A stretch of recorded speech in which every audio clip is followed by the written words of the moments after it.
Welcome back to the Buildory. This is part 3 of the Lego mineral collection.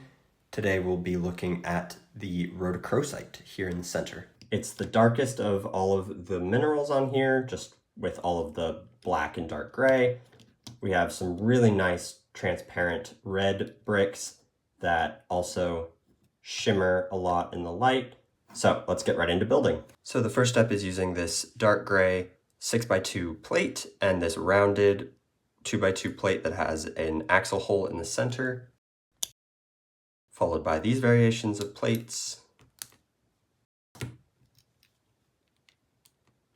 and then one remaining rounded 2x2 on the end. Next we'll use these cutout dark gray plates that form an octagon together. It'll go underneath the blue plate and the two white plates,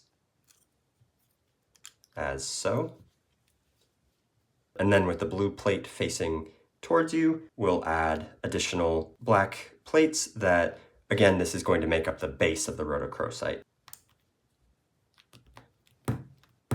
We'll make use of these brown tiles that are 1x1 tiles with a hollow hole in the center. And so that goes on either side of this rounded 2x2 plate. And then using this last stud, we'll include these plates. The remainder of the pieces are covered up using these angled tiles.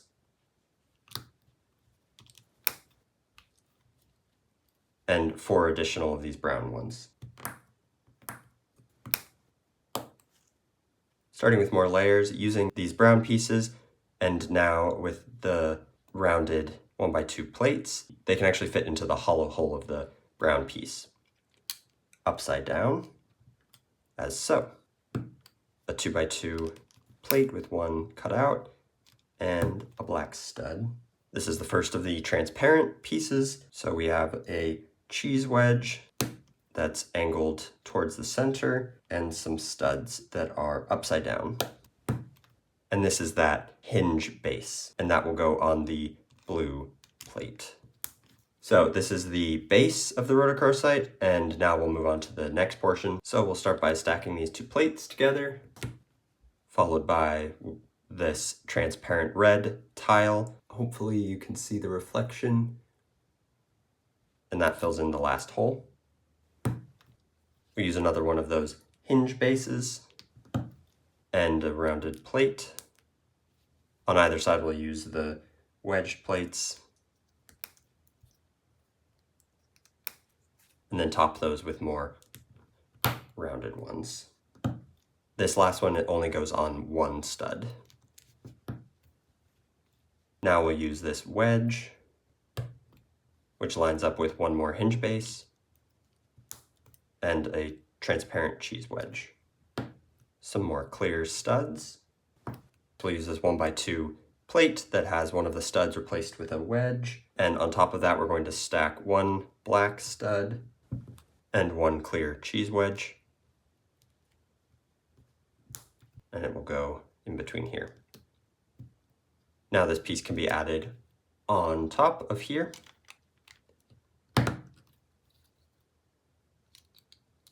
Press it down. There we go. Again, we'll set this to the side.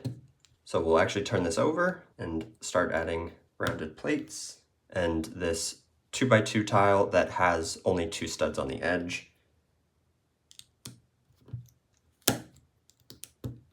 But now we'll flip it over. So these will hang off the edge, so we'll actually only put it on one of them, not on both. And then flip this over, and on this side we're going to attach one black stud, and on this side we're going to attach one clear stud, as so. So I made some slight changes.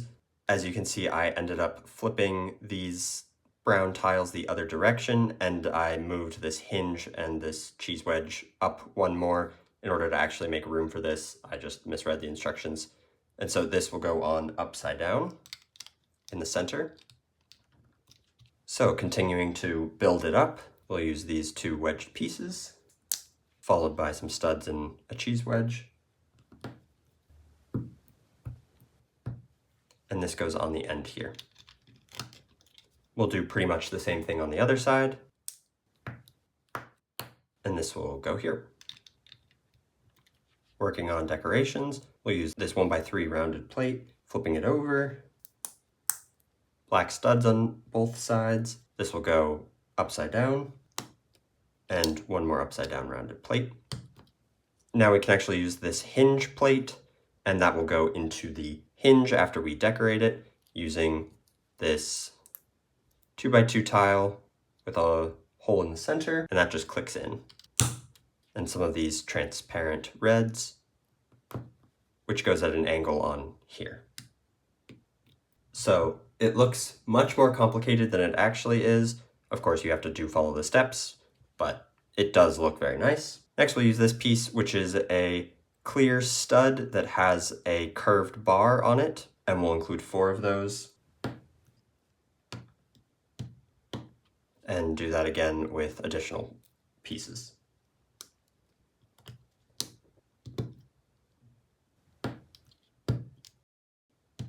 Now we can make a red cube, first by using one of these hinges, stacking a transparent red brick on both sides, and then topping it with these transparent red tiles that will go on the other direction so that you can actually keep these together. And this hinge will attach onto this bottom hinge. So these hinges, they do move. Obviously, you're not going to move them when you're displaying them, but it does allow you to have different angles. We'll do the same thing. We'll also be using this coral colored block, attaching it onto this rounded tile, put it at an angle, and then another cube, except we're going to make it flat by using these plates instead of the bricks. So we stack 2 layers of those plates, and then finish it off with this tile. And that will go onto this hinge, as so.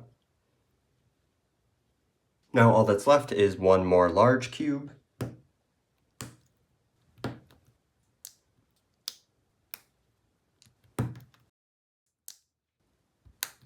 As so. And then we will finish it off with tiles. And so with this cube, there is a space in the center that will fit on top of that coral block and red plate. And there we go. And this is intended to go on the bottom part of the central display case. And now we have the finished rhodochrosite. I hope you enjoyed this build. I hope to see you in the follow-up video for the next mineral. Thanks so much, and I will see you next time.